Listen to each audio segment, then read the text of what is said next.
I'm 21, and until last month, I thought my biggest problem was figuring out what to do after college. I lived with my boyfriend, Evan, who's 23, and we'd been together almost 3 years. Things weren't perfect. We argued sometimes about money, about how often he went out with his friends, but overall, I thought we were solid, stable, safe. That's why I almost didn't think twice when my younger cousin Mia, who's 19, asked if she could crash with us for a few weeks. She'd just had a huge blow-up with her mom and didn't want to move back in with her dad. I figured, fine, it's temporary, and Mia's family. Evan agreed easily, maybe a little too easily, but at the time, I didn't think much of it. The first few days were fine. Mia kept to herself, helped with dishes, and even bought groceries once. But then I started noticing things. She dressed up every time Evan was home, even if it was just for movie night. She laughed too hard at his dumb jokes. She sat way too close on the couch. I brushed it off at first. I told myself I was paranoid, that it was just in my head. Until one night, when I came home late from a shift at work and heard them whispering in the kitchen. Their voices dropped the second I opened the door, and Mia walked past me with this smug little smile I'll never forget. Something was happening. I didn't have proof, but deep down, I knew. And I was about to find out just how much my life was about to change. The whispering stuck with me.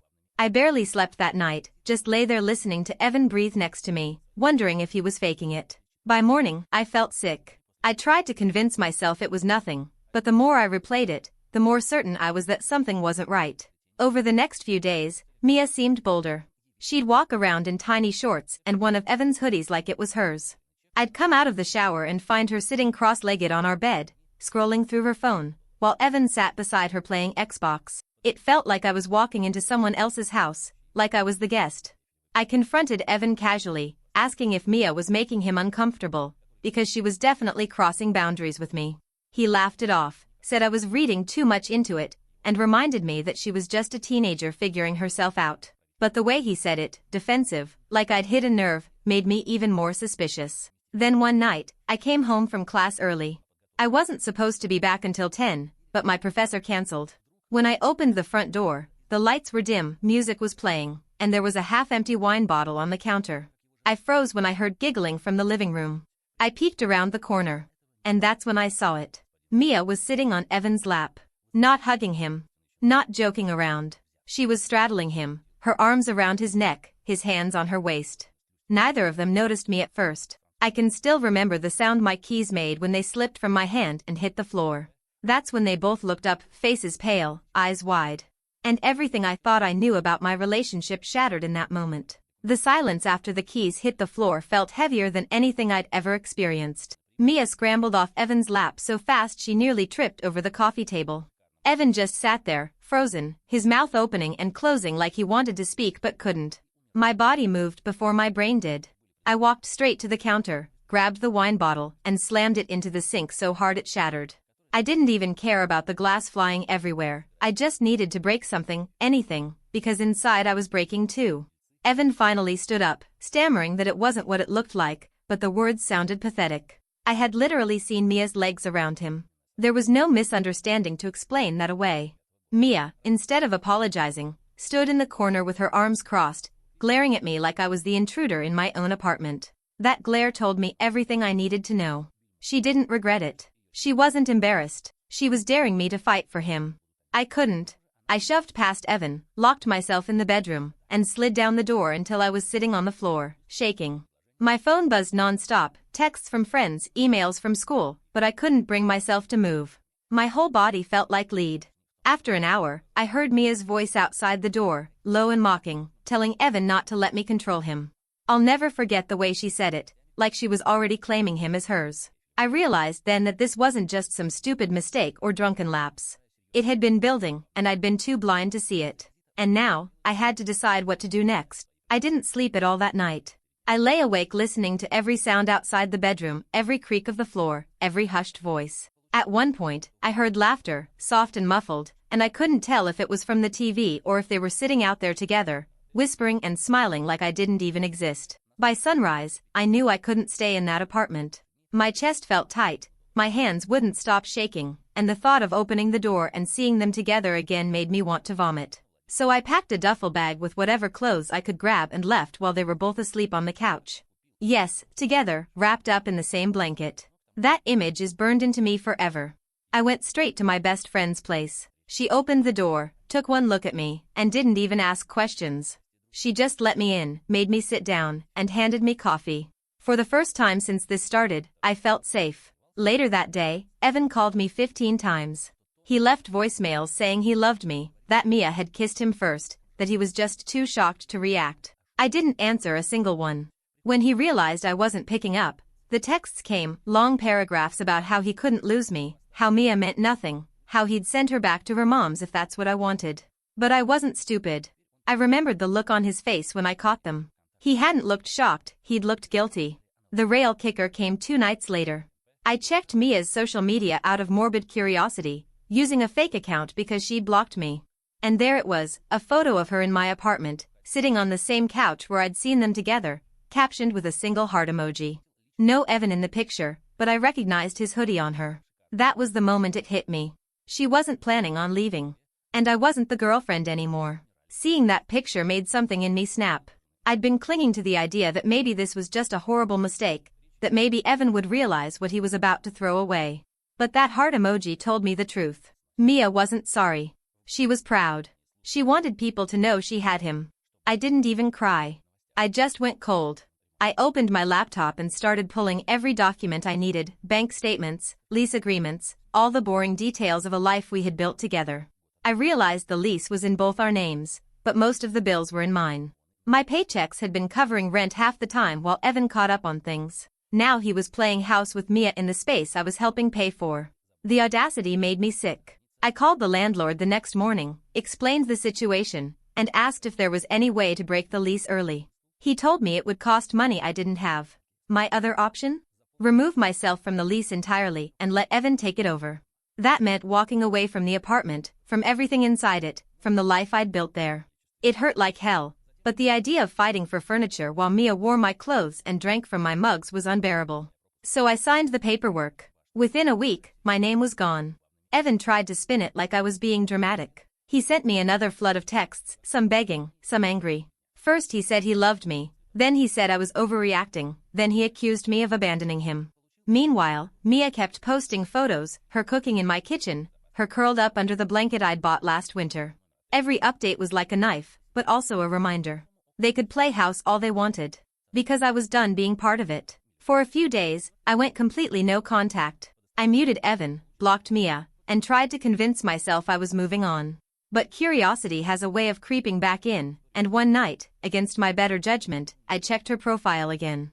That's when I saw it. A photo of Mia and Evan together, finally, not just her in the apartment, but both of them. They were in the kitchen, smiling like they were some perfect couple. The caption? Real love always wins. And the comments were even worse, people cheering them on, calling them cute and meant to be. I felt my stomach twist. These were my friends too, some of them. People I'd introduced to both of them. And now they were rooting for the girl who'd stolen my boyfriend and moved into my home. The humiliation was unbearable.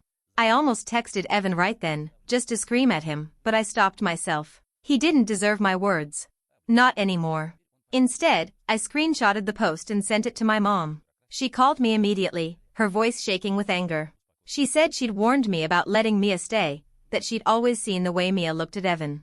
I brushed it off at the time, but hearing her say she'd predicted this just made me feel worse.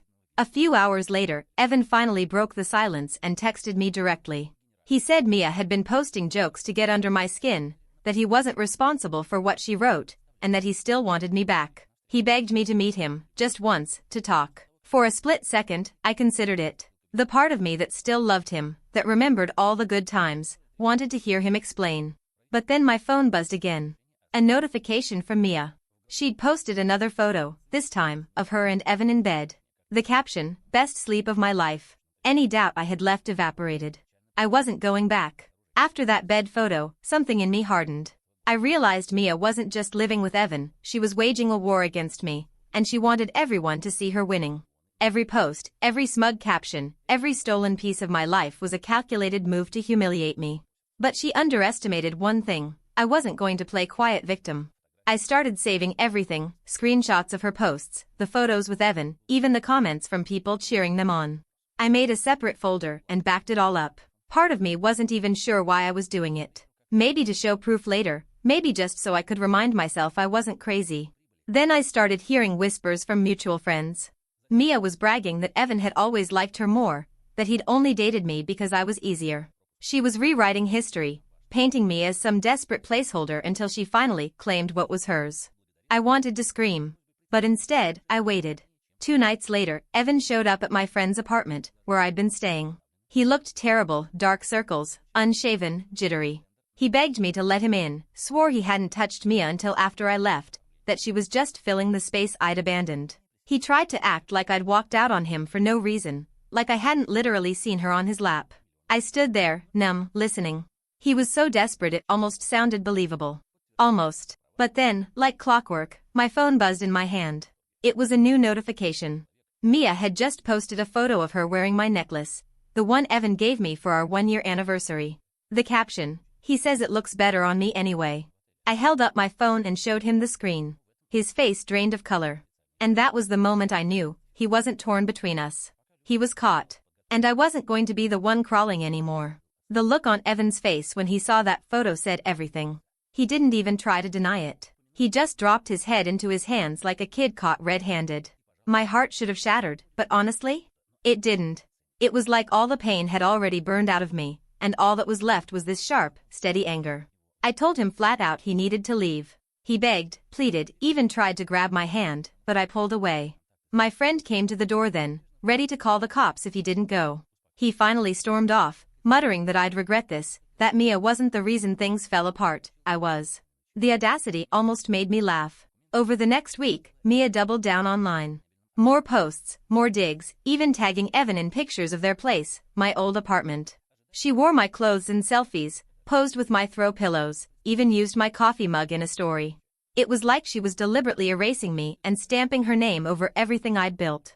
It worked too. People started unfollowing me, some even messaging me to say I should move on and stop being bitter.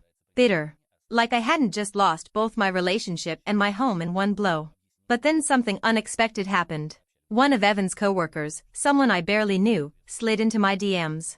He said he'd seen Mia hanging around the office, that she was showing up uninvited, and that Evan was already complaining about how clingy she was. According to him, Evan had even tried flirting with another girl at work, like Mia didn't exist. For the first time since this all started, I smiled. Because maybe Mia thought she'd won, but I knew Evan better than anyone. He wasn't capable of real loyalty. Not to me, and not to her either. And if she thought stealing him was some kind of prize, she was about to find out exactly what she'd won. I didn't have to wait long for the cracks to show. 2 weeks after Evan begged me to take him back, Mia posted a cryptic story, some sad song lyrics about betrayal, a black screen with the words "never again." At first, I thought it was just drama for attention. But then the DMs started rolling in from mutual friends. Turns out Evan had already hooked up with someone else. Not a stranger, not even a random girl from his office. It was a girl Mia actually knew, a girl she used to brag about being prettier than. The irony was brutal. Mia's perfect little fantasy was unraveling, and fast. She deleted half her photos with Evan, but she didn't stop posting. Instead, she started making these bitter, indirect posts about fake men and backstabbing women. She even went as far as to say publicly that she was the real victim, that she'd been lied to and used. The comments section flipped on her almost instantly. The same people who had called them cute together were now calling her reckless, foolish, even pathetic. A couple of them even tagged me, apologizing for ever believing her in the first place. I just watched quietly, sipping my coffee. For the first time in weeks, I felt light. Not because Evan had cheated on Mia, that was inevitable, but because I realized I didn't feel anything for him anymore. No heartbreak, no jealousy.